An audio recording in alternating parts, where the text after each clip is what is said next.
Kinanti yang bersiap-siap untuk pulang dari rumah sakit dibantu David. Tiba-tiba Papa Herman datang menemuinya.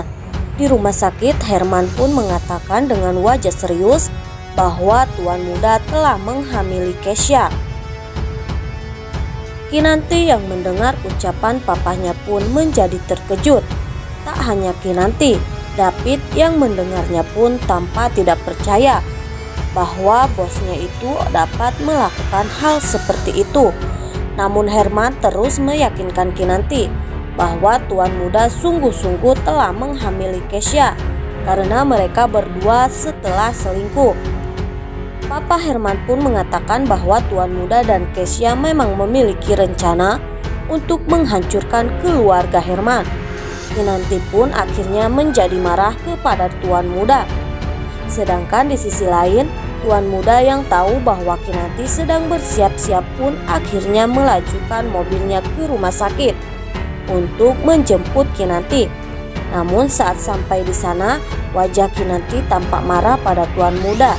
Kinanti bahkan tidak mengatakan apa-apa pada suaminya itu. Lantas saat sudah sampai di mobil dan di dalam perjalanan, Kinanti yang masih tampak marah pun akhirnya meminta tuan muda untuk menurunkannya.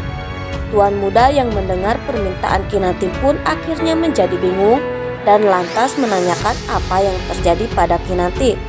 Sementara itu, Anita yang sebelumnya hampir kecelakaan mulai mencari cara untuk menemukan Alia karena dia sangat yakin bahwa yang menerornya selama ini adalah Alia.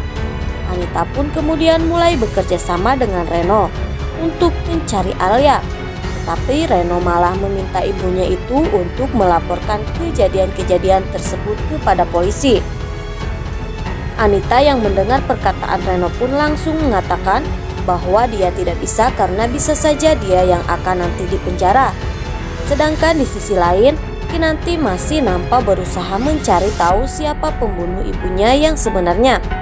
Kinanti pun tanpa masuk ke kamarnya dan membuka lemari tanpa dia menyimpan jam tangan milik Marissa.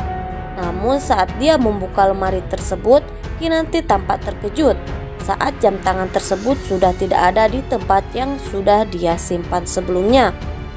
Kinanti pun terlihat cemas dan semakin berpikir sebenarnya siapa pembunuh ibunya hingga jam tangan tersebut pun lenyap.